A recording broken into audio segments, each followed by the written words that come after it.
नमस्कार दोस्तों, आपका स्वागत है संडे सोशियोलॉजी क्लासेस पर।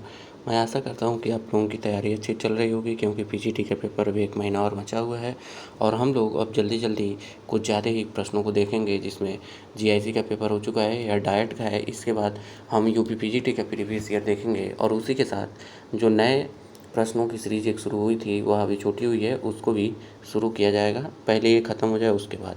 तो हम अभी 2012 डाइट प्रवक्ता का प्रीवियस ईयर देख रहे हैं। तो उसके पहला पार्ट इसमें हो चुका है, जिसमें हम लोग 30 प्रश्नों को देखे हैं। अगला अब दूसरा पार्ट हम लोग देखने चल रहे हैं। दूसरा पार्ट में आज का इस वीडियो में पहला प्रश्न है, मार्क्स के अनुसार धर्म सहायता करता है। ऑप्शन ए है क्रांतिकारी गतिविधियों के सहायक के रूप में। ऑप्शन बी है समुदाय को एक पहचान देने में। ऑप्शन सी है सामाजिक परिवर्तन हेतु प्रोत्साहन प्रदान करने में। ऑप्शन डी है सामाजिक समर्थन देने में। तो इसमें ऑप्शन डी सही है, सामाजिक समर्थन देने में। जैसे कि कार्ल मार्क्स ने धर्म को अफीम की तरह देखा था। आगे इसी में है, मार्क्स के अनुसार धर्म सामाजिक समर्थन देने में सहायता करता है। धर्म जनता के लिए अफीम के समान है, जिसे पूंजीपतियों द्वारा समय समय पर गरीबों को नशे की हालत में रखने के लिए प्रयोग किया जाता है, ताकि वे उनके खिलाफ आवाज़ न उठाएं।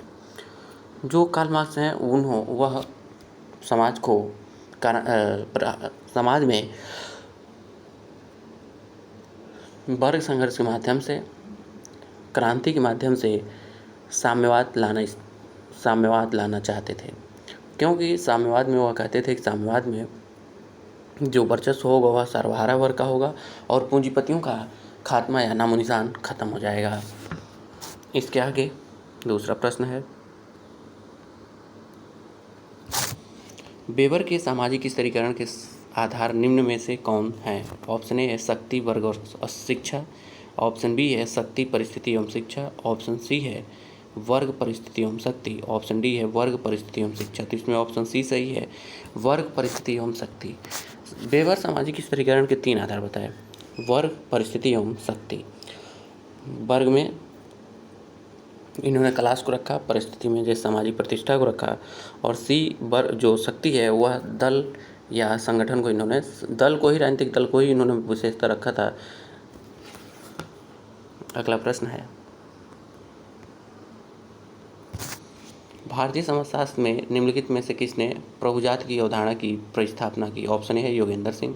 ऑप्शन बी है G S Ghurye. Option C है M N Srinivas. Option D है आर के मुखर्जी या राधा कमल मुखर्जी है। तो इसमें ऑप्शन सी सही है, M N Srinivas. M N Srinivas ने प्रभुजाति की अवधारणा दी थी कुर्ग जाति का, मैसूर के कुर्ग जाति का अध्ययन करने के उपरांत।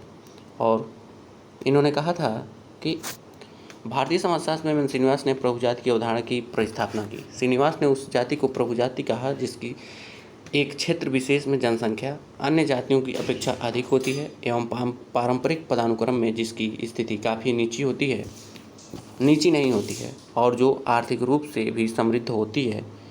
इनके अनुसार प्रभुजाति के 4 प्रमुख कारक हैं, संख्यात्मक शक्ति, संसाधनों पर नियंत्रण जैसे आधिकारिक भूमि, तीसरा राजनीतिक शक्ति पर अधिकार, और चौथा सामाजिक राजनीतिक परिस्थिति। यह 4 आधार इन्होंने प्रभुजाति की अवधारणा में बताई थी। इतना ही नहीं, जो एम एन श्रीनिवास ने कुर्ग जाति का अध्ययन करते हुए वहाँ पर संस्कृतिकरण, आधुनिकीकरण, पश्चिमीकरण की अवधारणा को दिया था। इसके आगे एम एन श्रीनिवास ने the remembered villages India's villages और द कुर्ग्स ऑफ साउथ इंडिया नामक पुस्तक भी इन्होंने लिखी थी। इसी के साथ इन्होंने इंडिया सोशल स्ट्रक्चर नामक एक पुस्तक लिखी थी। तो इन्होंने इन तरह के प्रश्नों को लिखा था, पुस्तकों को लिखा था एवं भारत में यह क्षेत्र अध्ययन के लिए विख्यात हैं। भारत में इन्होंने क्षेत्र अध्ययन को ही बढ़ावा दिया। अगला प्रश्न है,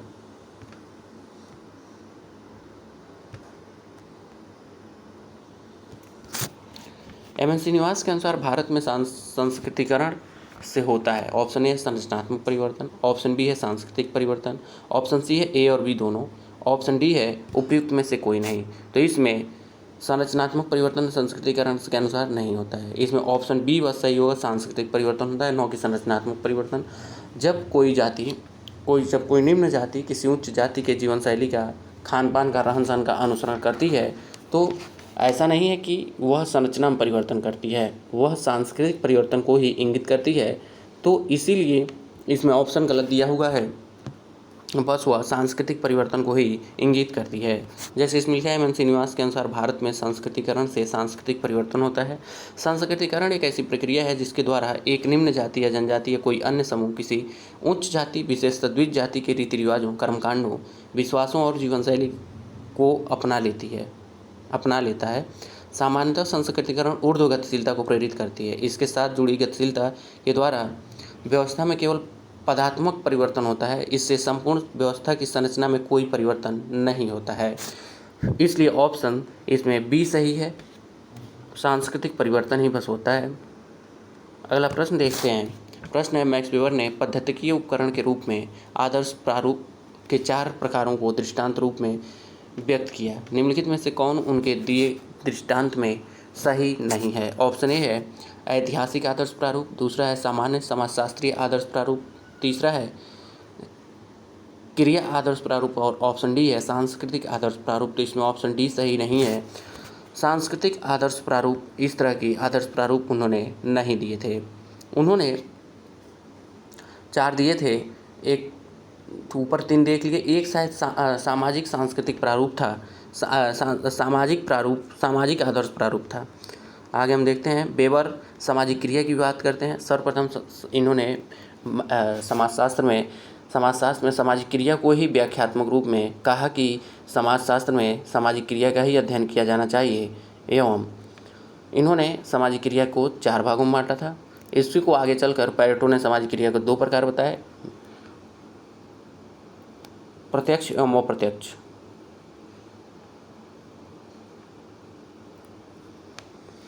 अगला हम प्रश्न देखते हैं।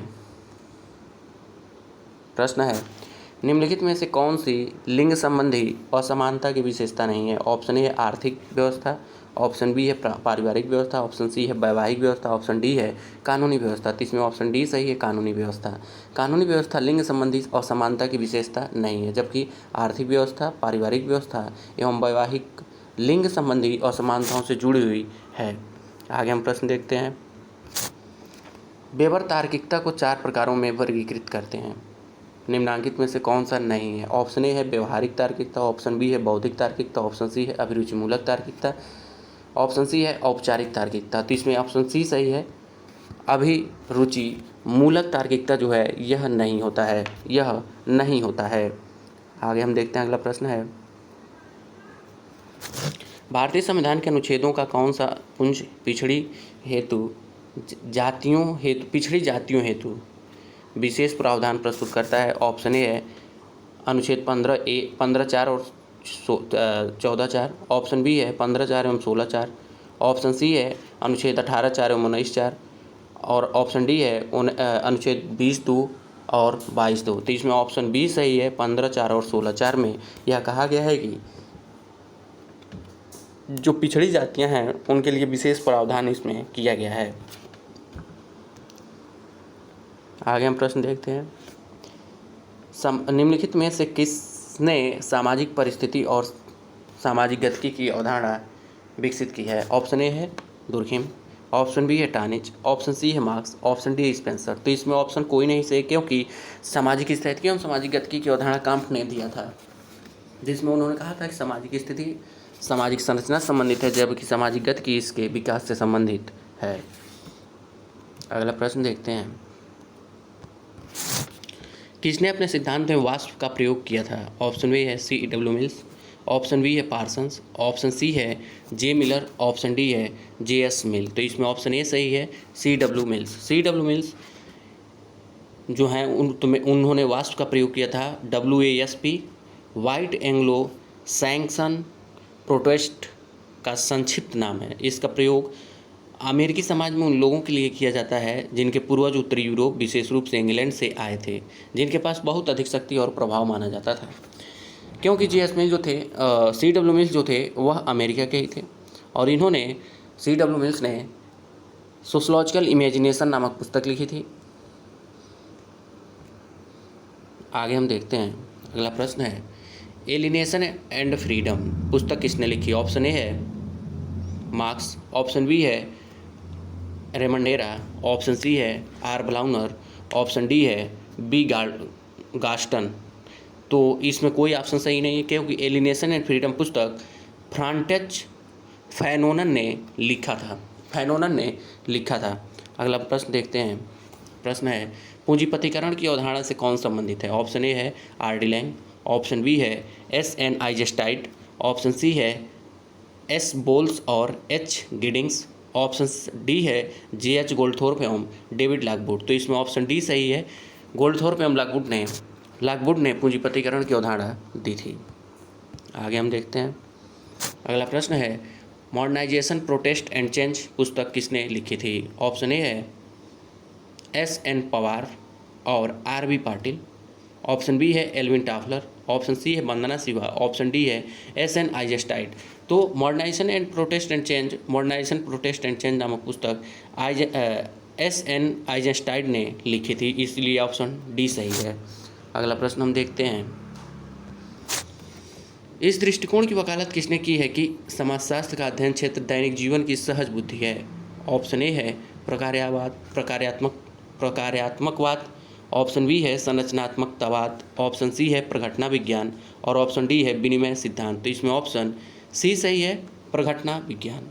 जो प्रघटना विज्ञान है उसी में दैनिक जीवन का अध्ययन किया जाता है। इस दृष्टिकोण की वकालत प्रघटना विज्ञान ने की है कि समाजशास्त्र का अध्ययन क्षेत्र दैनिक जीवन की सहज बुद्धि है।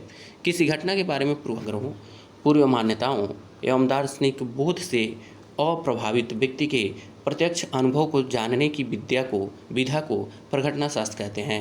फिनोमेनोलॉजी शब्द का सर्वप्रथम प्रयोग हमें प्रसिद्ध दार्शनिक हेगल की कृति फिनोमेनोलॉजी ऑफ माइंड 1807 में देखने को मिलता है, किंतु आधुनिक काल में गवेषणा की एक दार्शनिक विधि के रूप में इसका विकास जर्मन दार्शनिक एडमंड हसरेल ने किया।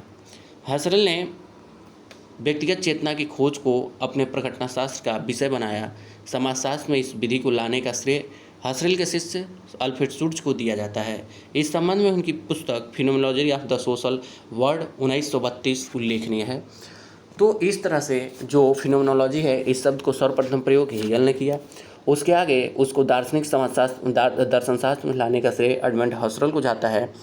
उसके बाद फिनोमेनोलॉजी को समाजशास्त्र में लाने का श्रेय अल्फ्रेड शुट्ज को जाता है, जिन्होंने एक पुस्तक लिखी थी the phenomenology of the social world 1932 में इस पुस्तक को इन्होंने लिखा था।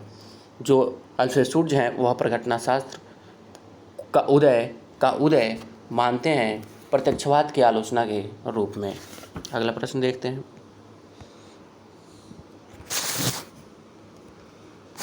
आगे प्रश्न है निम्नलिखित में से कौन सा सिद्धांत यह कहता है कि अन्य लोगों के साथ अंतःक्रिया में लोग स्वहित से अभिप्रेरित होते हैं? ऑप्शन ए है संघर्ष, ऑप्शन बी है विनिमय, ऑप्शन सी है अंतःक्रिया, ऑप्शन डी है संरचनात्मक।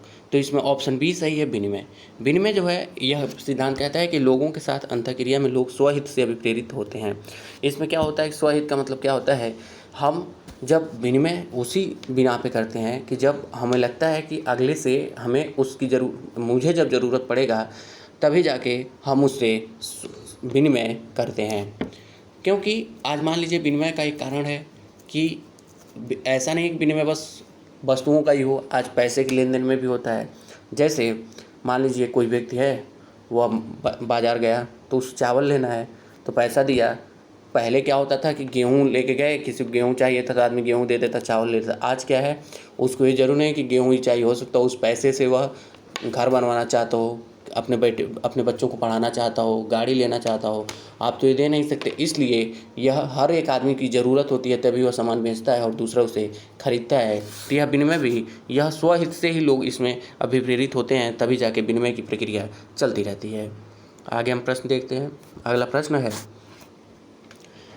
प्रघटना क्रिया विज्ञानी एवं निर्जाति पद्धति शास्त्रीय समाजशास्त्र दोनों सामाजिक क्रिया को समझने हेतु व्याख्यात्मक उपागम है। निम्नलिखित में से सही कथन का चयन कीजिए।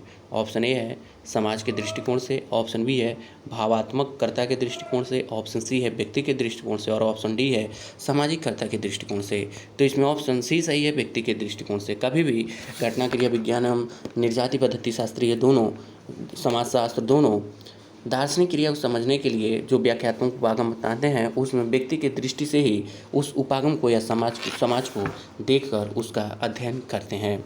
जैसे प्रघटना विज्ञान एवं निर्जाति पद्धति शास्त्रीय समाजशास्त्र दोनों सामाजिक क्रिया को समझने हेतु व्याख्यात्मक उपागम व्यक्ति के दृष्टिकोण से है।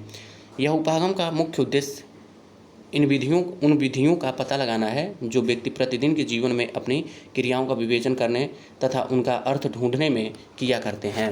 इस तरह प्रघटना विज्ञान एवं निर्जाति पद्धति शास्त्र समाजशास्त्र दोनों में जो सामाजिक क्रिया है उसको समझने का व्याख्यात्मक जो उपागम है उसमें व्यक्ति के दृष्टिकोण से ही अध्ययन किया जाता है।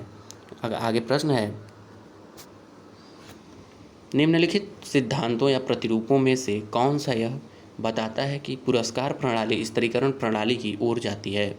ऑप्शन ए है संघर्ष सिद्धांत, ऑप्शन बी है प्रकार्यात्मक सिद्धांत, ऑप्शन सी है वेबर का प्रतिरूप मॉडल, ऑप्शन डी है भूमिका परिस्थिति प्रतिरूप मॉडल। तो इसमें ऑप्शन सी सही है, वेबर का प्रतिरूप मॉडल। वेबर का प्रतिरूप मॉडल ही पदसोपान में कठोरता से विश्वास करता है, जिसमें अच्छे कर्मों के लिए पुरस्कार द्वारा प्रोत्साहित किया जाता है। जैसे जब इन्होंने पुस्तक लिखी थी the Protestant ethic the spirit of capitalism, उसमें इन्होंने बताया था कि यूरोप में यह पहले मान्यता थी कि आप जब ईश्वर ने आपको धरती पर भेजा है तो आपको किसी काम के लिए भेजा है, इसलिए आप जो भी काम कर रहे हैं, जो भी बिजनेस धंधा या जो भी कर रहे हैं उसमें पूरे मन के साथ कीजिए। भोग विलास की चीज़ों पे पैसे मत खर्च कीजिए। आप किसी को अगर पैसा दे रहे हैं तो ब्याज पे पैसा उससे ब्याज लीजिए, और जो भी आप कमाई कर रहे हैं उस कमाए हुए पैसे से भोग विलास की चीज़ें न खरीद कर उसी धंधे या बिजनेस में उस पैसे को लगाएं और उसे विकसित करें। यह वेबर का कहना था। आगे हम प्रश्न देखते हैं। प्रश्न है, किसने कहा है कि समाज में संघर्ष का मूल कारण प्रभुत्व की इच्छा का होना है? ऑप्शन ए है नीत्शे, ऑप्शन बी है मार्क्स, ऑप्शन सी है कॉलिंस, ऑप्शन डी है वेबर। तो इसमें ऑप्शन ए सही है, नीत्शे। नीत्शे ने कहा था कि समाज में संघर्ष का मूल कारण प्रभुत्व की इच्छा का होना है। नीत्शे ही पहले व्यक्ति थे जिन्होंने प्रभुत्व की इच्छा को ही वर्ग संघर्ष का कारण माना था या समाज में संघर्ष का मूल कारण माना था। आगे हम प्रश्न देखते हैं। आगे प्रश्न है, ट्रोबियांडा द्वीपवासियों की सांस्कृतिक व्यवस्था के अध्ययन के साथ किसके नाम का संबंध है? हम देखते हैं। ऑप्शन ए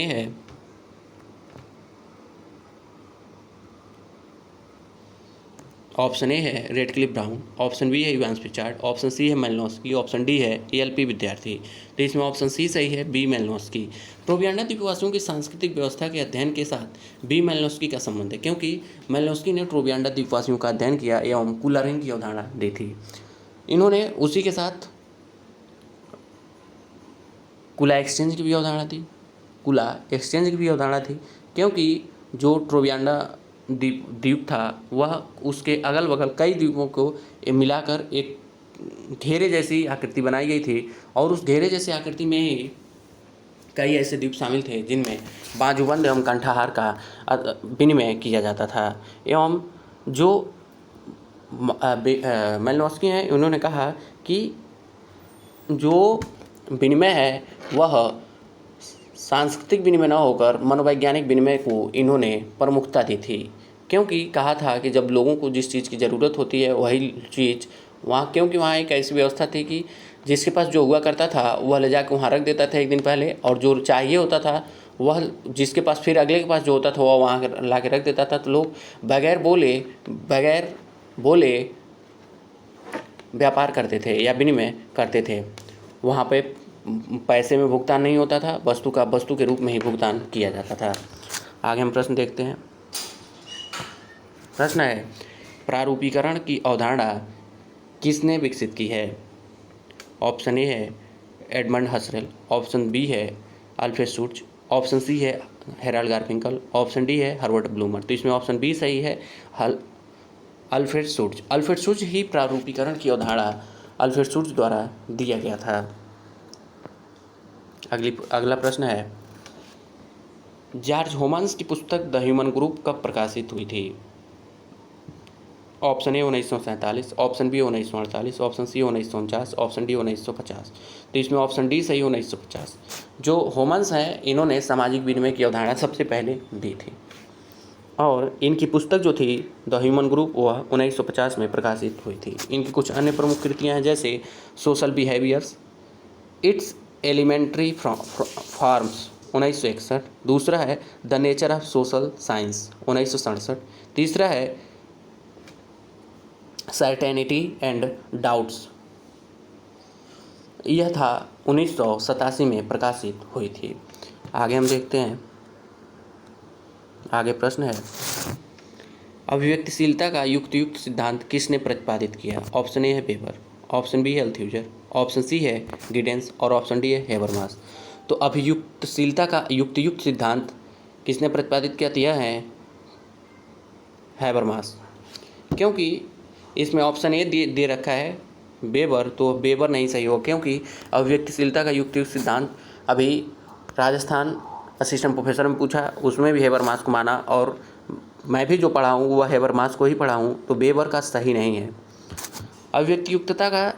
अभिव्यक्तिशीलता का युक्त सिद्धांत हेबरमास ने प्रतिपादित किया। यह एक ऐसी प्रक्रिया है जिसके द्वारा मानवीय संबंधों के प्रत्येक क्षेत्र में परिकलन, गणना और नियोजन का प्रयोग किया जाता है। तो इसलिए यहाँ वेबर नहीं होगा, हेबरमास आएगा। आगे हम प्रश्न देखते हैं। अगला प्रश्न है हेबरमास नव मार्क्सवादी समाजशास्त्री हैं और इन्होंने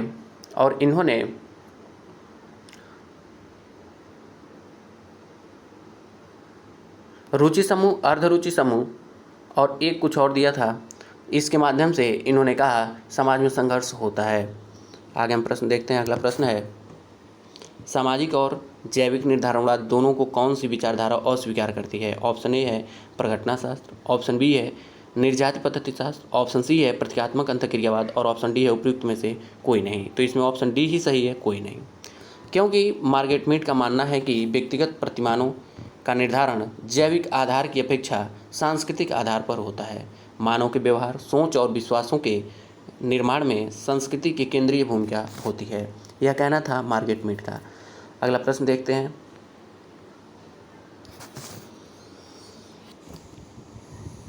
निम्नलिखित समाजशास्त्रियों में से किसने परंपरा को एक द्विध्रुवीय परंपरा के नाम से विचारा है? ऑप्शन ए है मिल्टन सिंगर, ऑप्शन बी है रेडफील्ड, ऑप्शन सी है आंद्रे, ऑप्शन डी है मैकिम मेरियट। तो इसमें ऑप्शन मिल्टन सिंगर आएगा, मिल्टन सिंगर भी आएगा। अगर इसमें सही हम देखें, द्वि परंपरा का सूत्र जो था, द्विध्रुवीय परंपरा का जो सूत्र था वह रेडफील्ड ने दिया था, लेकिन भारत में मिल्टन सिंगर और मैकिम मेरियट ने इसका अध्ययन किया था। जो मैकिम मेरियट थे वह सार्वभौमिकरण एवं स्थानीयकरण के नाम से उसे संबोधित करते थे, लेकिन मिल्टन सिंगर ने उसे लघु परंपरा एवं दीर्घ परंपरा के रूप में ही देखा था। आगे हम प्रश्न देखते हैं। इसलिए इसमें मिल्टन सिंगर ही सही होगा।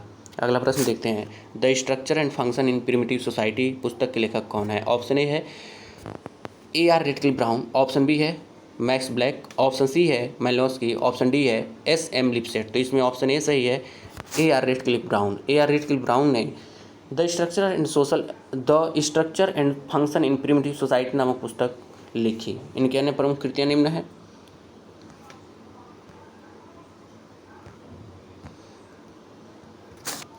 द अंडमान आइलैंडर्स 1922, यह अंडमान का अध्ययन किए थे जनजातियों का। The social organisation of Australian tribes 1931, taboo 1936, a natural science of society 1957, method in social anthropology 1958 भी पुस्तक इन्होंने लिखी थी। इतना ही नहीं, इन्होंने अमोहा एवं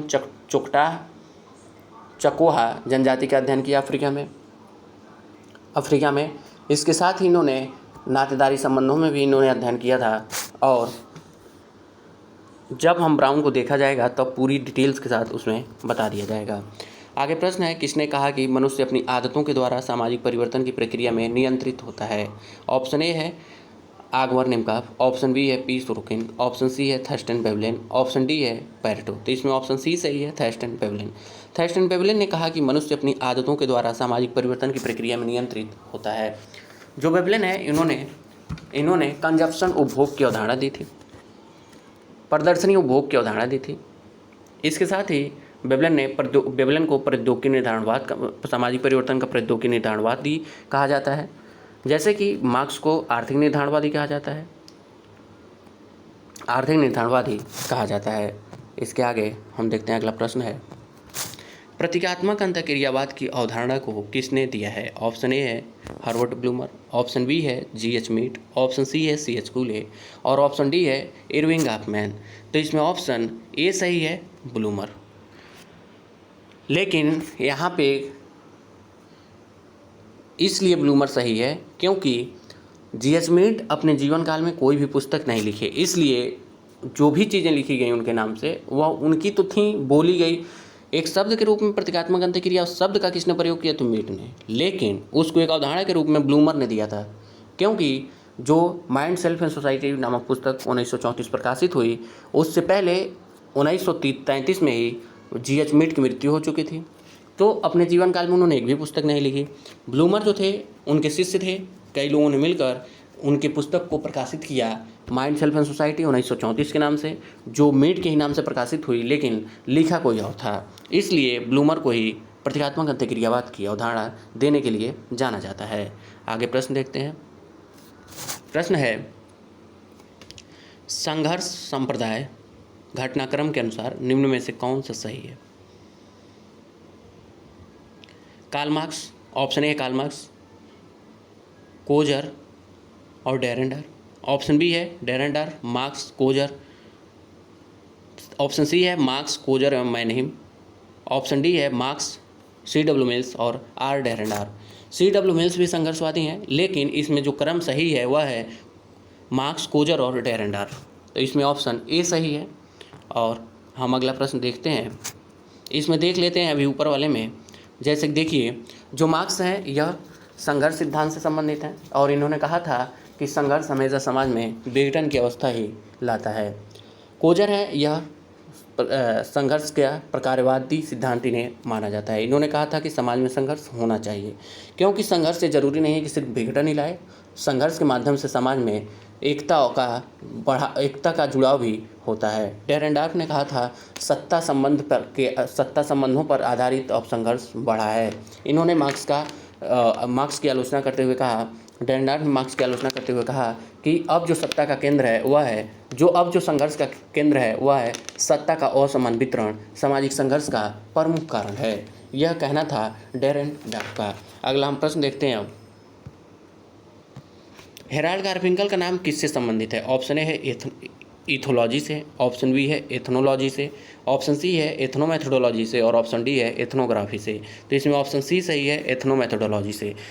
जो गारफिंकल हैं उनका नाम एथनोमेथोडोलॉजी से संबंधित है और इन्होंने 1967 में इस अवधारणा को आगे बढ़ाया था। प्रतीकात्मक अंतःक्रियावाद संबंधित से ये भी संबंधित हैं और इन्होंने जो पुस्तक लिखी वह था एथनोमेथोडोलॉजी एंड द प्रेजेंटेशन ऑफ, अभी याद नहीं आ रहा है, आगे के प्रश्न में भी आएगा तो मैं बताऊंगा। और आज का लास्ट प्रश्न है हिंदू जजमानी सिस्टम पुस्तक किसने लिखी? ऑप्शन ए है W.H. वाइजर, ऑप्शन बी है S.C. दुबे, ऑप्शन सी है M.N. श्रीनिवास और ऑप्शन डी है B.R. चौहान। तो इसमें ऑप्शन ए सही है, W.H. वाइजर। W.H. वाइजर ने हिंदू जजमानी सिस्टम नामक पुस्तक लिखी, क्योंकि इन्होंने करीमपुर गांव का अध्ययन करते हुए हिंदू जजमानी व्यवस्था का उल्लेख किया था। इसमें क्या होता है कि दो लोग होते हैं, एक कामिन और दूसरा जजमान। जो सेवा देने वाली जातियाँ, जो सेवा देने जाएगी जाति, उसे कामिन कहा जाता था और जिसके घर जाएगी उसे जजमान कहा जाता था। लेकिन इसमें एक अपवाद था, ब्राह्मण जब किसी के घर पूजा पाठ या धार्मिक कर्मकांड करने जाता था तो उसे कामिन नहीं कहा जाता था। बाकी सभी जातियों को जब दूसरे घर सेवा देने जाते थे तो उसे कामिन कहा जाता था और सामने वाले को, जिसके घर हम गए हैं, उसे जजमान कहा जाता है। आज भी यह भारतीय ग्रामीण व्यवस्था में आज भी प्रचलित है। जैसे विवाह में नाई का काम करना या जो पंडित लोग आते हैं वो बर्तन धुलने वाले आते हैं, झाड़ू लगाने वाले आते हैं, मिट्टी का बर्तन पहुंचाने वाले आते हैं। तो यह अभी भी जजमानी व्यवस्था को ही प्रदर्शित करता है। लेकिन अब यह है कि थोड़े कम स्तर पे हो गया है। पहले क्या था कि उस काम के बदले लोगों को वस्तुएं दे दी जाती थी, खाने पीने की चीज़ें दी। अब क्या है, पैसा भी दिया जाता है। पहले पैसे कम होते थे तो पैसे कम दिए जाते थे, अब तो पैसे ही दिए जाते हैं, कपड़े भी दिए जाते हैं। तो इस तरह से हिंदू जजमानी सिस्टम का सर्वप्रथम प्रयोग विलियम वाइजर द्वारा किया गया था। इसी के साथ आज की क्लास हम लोग यहीं रोकते हैं। आप लोगों का बहुत बहुत धन्यवाद पूरी क्लास देखने के लिए। और एक निवेदन और है कि जो भी इसमें त्रुटियां हों क्लास में, आप कमेंट के माध्यम से मुझे अवगत कराएं। मैं आने वाले वीडियो में उसे सुधार करके अगला वीडियो बनाऊंगा। बहुत बहुत धन्यवाद पूरा वीडियो देखने के लिए।